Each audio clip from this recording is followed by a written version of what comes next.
गोरजेश्वर म्हणजे रामाचा आणि शंकर भगवंताचं फार जवळचं अतूट नातं आहे हो.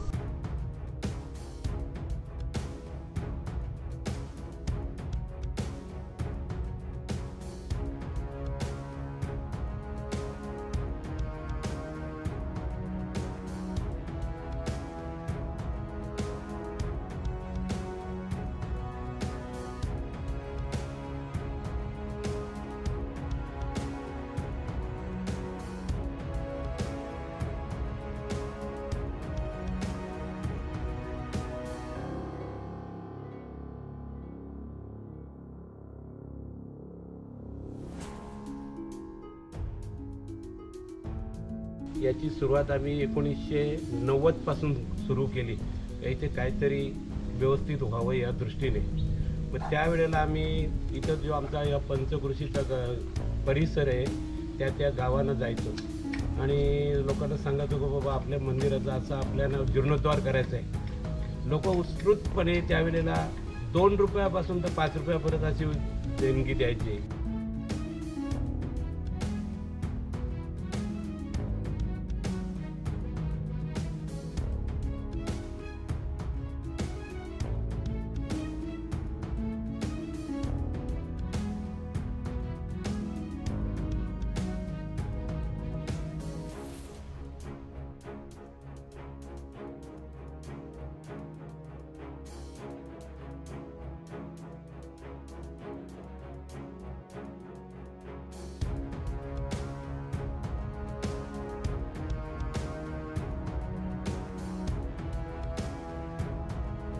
हे जे मंदिराचं जी आता जी रचना आहे याला 3 याच्या संगमावर आहे, 3 नदी वाटत.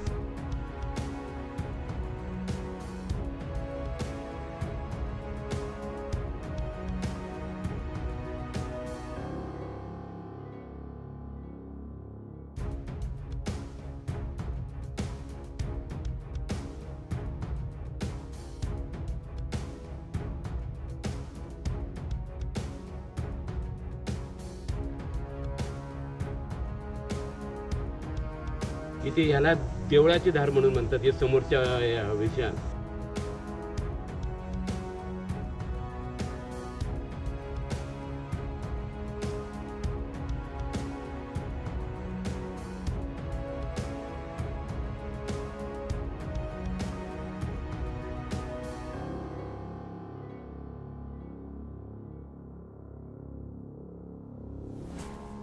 आणि इकडून पाठीमागून जे त्याला ते रोषा म्हणून एक धार आहे, रोषा म्हणून असं त्याचं नाव आहे. इथे 3 धारा वाहतात बरं का, म्हणून हे त्रिवेणी संगम याला असं म्हटलं जाते.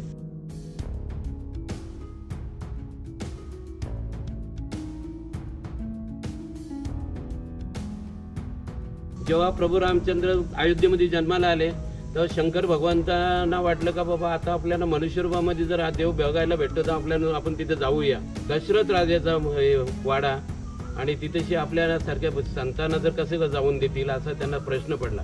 मग त्याने असा साधूचा वेश घेतला आणि ते तिथपर्यंत जायचा त्याही प्रयत्न केल्याच्या नंतर भगवंत तिकडे प्रभू रामचंद्रांना आपोआप समजला का बाबा हे आपल्या भेटीला येत आहेत. मग आता ते म्हणाले बाबा आता तू तर तिकडे राजवाड्यामध्ये आहेस आणि मी तर इकडे भक्त म्हणून मी इथे आहे, पण मी जे येण्याचा प्रयत्न केला तर तुमच्या त्या राजवाड्यातल्या लोकांनी त्या रक्षकांनी मला हाकलून लावलेलं आहे, मला तिकडे येऊ दिलं नाही. तर मग आता काहीतरी तुम्ही आता काय करायचं, आमची भेट घ्यायची ते कसं ते बघा. तर त्याही रडायची सुरुवात केली, भरपूर रडायला लागले. कौशल्य मातेला मोठी चिंता पडली का आता बाबा हे बाल कसं रडायला लागले. ते एक गावातील म्हातारी येते आणि ती त्यांना सांगते का काय करायचं आता याला. तर म्हणे या बाळाला तुमच्या दृष्ट लागले, ही दृष्ट उतरणारा जर कोणी असला तर निश्चितपणे याचं हे होईल. त्यावेळेला असं होतं दौंडीचं तर काहीतरी वाद्य असायचं. मग ते दौंडीवाला पुढे आणि ते रक्षक मागे आणि सांगायला लागले का बाबा अरे आहे का कोणी दृष्ट उतरणेवाला. तेव्हा हे लोक शरयू नदीच्या कडेला बसलेले होते, दोघे जण काळभृषंडी आणि शंकर भगवंत. मग ते म्हणतात आम्ही चांगल्या प्रकारे दृष्ट उतरतो. मग म्हणे मग तो दौंडीवाला पुढे आणि आम्ही त्याच्या मागे. ज्या अंगरक्षकाने आम्हाला म्हणजे ढकलून दिलं होतं आम्ही त्याला धक्की मारून आत गेलो.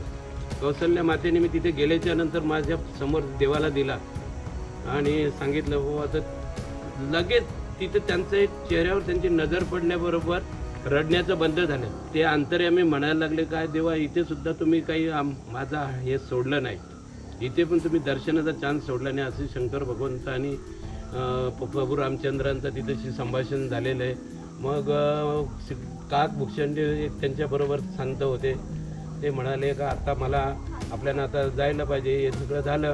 मग ते बाहेर निघतात तेव्हा म्हणाले की बाबा मी शंकर भगवंत म्हणाले, बाबा माझी शिवगण तिकडे कैलासाला येतील, सगळे माझे परिवार आहे, तो तिकडे नंदी वाट पाहतो, पार्वती मैया वाट बघते. मग ते निघाले. काक भूषण तू मला काही तुम्ही दर्शन दिलं नाही, मला तुम्ही पायाच्या कडेला बाजूला बसून दिलं. तर म्हणे पाय तर तुझ्याकडे होते दर्शनाचे, पण तू त्याचं दर्शन घेतलंच नाही. म्हणजे असा सगळा हे म्हणून प्रभू रामचंद्र आणि शंकर भगवंत यांचं जवळजवळ आहे.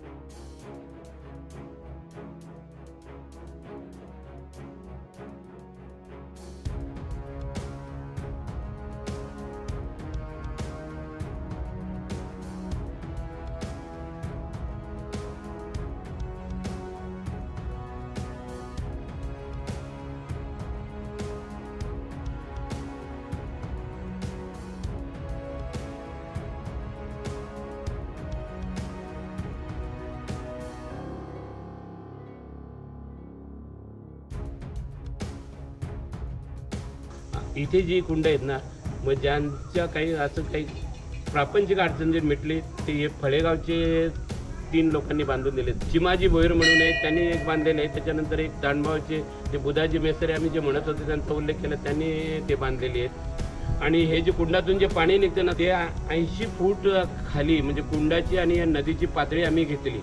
मग ते जे कुंडातलं पाणी इथं निघतं.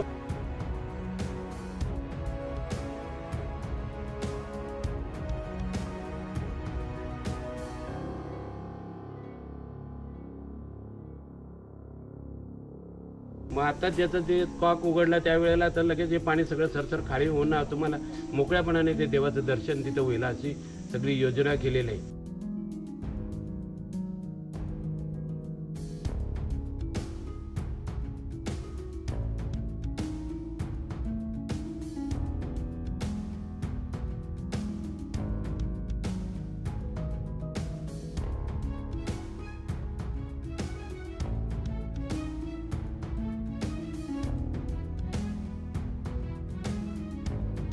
शासनाच्या आता नवीन योजना निघतात.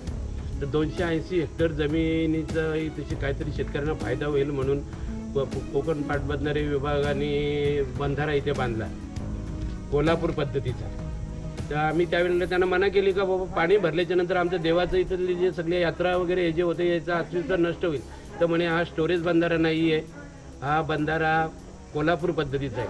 म्हणजे पाण्याचे जर हे मंदिर बुडण्याच्या जर अवस्थेत असेल तर आम्ही त्याचे दरवाजे पुढचे लावणार नाही. म्हणजे हा कुठेशी टिटवाळ्याला आहे बरं का, इथे एक मध्ये फळेगावला आहे, फळेगावचं आहे तिथेशी स्टोरेज बंधारा आहे, पण तो त्याच्या ह्याचे आणि त्याची काही लेवल साधलेली आहे. तर ते काही तसं होत नाही. मग या त्या 280 हेक्टर जमिनीच्या माध्यमातून इथले रोज 3-4 टेम्पो भाजीपाल्याच्या जायला लागल्या. एक त्याच्याबरोबर काहीतरी शासनाने ठरवलं का बाबा यांचा उद्योग हे पण झालं पाहिजे, त्या माध्यमातून हे सर्व केलं.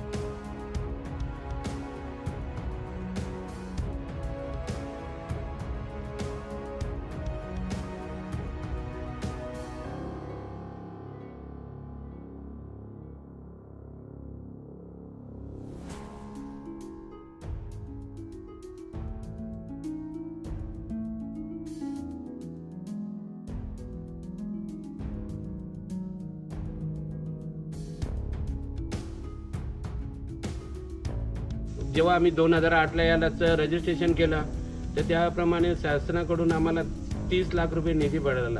आणि तो निधी ओरण्यासाठी माननीय किसनजी शंकर कथोरेजी साहेब आमदार मुरबाड विधानसभा त्यांचं फार योगदान लाभलं.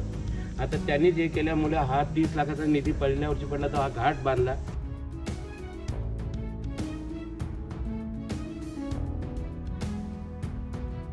पूर्वी कळस नव्हता साहेब, असंच चौकनी हौदासारखं हे होतं. म्हणजे ज्या वेळेला यांनी पांडवांनी आणि रामचंद्रांच्या यांच्यातून काय ते झालं ते हौदासारखं होतं. मग आम्ही म्हटलं जे म्हणायला लागले काही लोक का बाबा आपण याचं हे करू, कळसाच्या बाजूने करू. मग काही आम्ही वर्गणी वगैरे जमा करून एक कळस केला पहिले.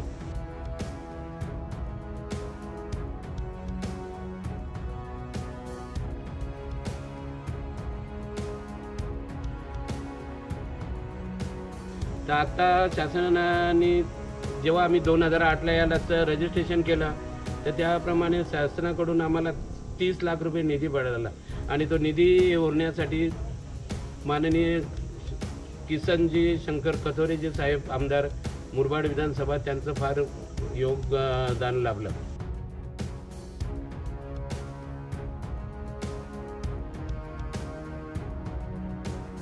सगळीकडे नदी अशा दूषित झालेले. एक घोरजेश्वरची जी एक नदी म्हणजे हे देवलाची धार म्हणून जे म्हटलं जातं, काळू नदी जे म्हटलं जातं, तर हेच इथे पाणी स्वच्छ आहे. इथे काही धावा करण्यासाठी आता लोक यायला लागले. तर त्या लोकांची इथे काही थोडीफार आता गैरसोय होते. तर शासनाच्या माध्यमातून आम्ही त्यांना ते देखील सांगले काही असं घाट बांधावा. ते लोक आल्याच्यानंतर त्यांना ते धावा चांगल्या उन्हात किंवा कुठे पावसाळ्यात काही सेड असावी या दृष्टीने काही करायचं ठरवलेले आहे.